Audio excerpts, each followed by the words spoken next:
இல்லம் குடியமரும் இணையரே நீவே நலமும் வளமும் பெற்று மகிழ்வுடனே வாழ்க.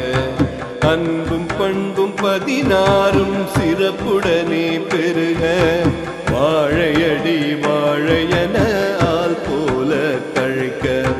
கல்வியும் செல்வமும் வெற்றியும் பெருக.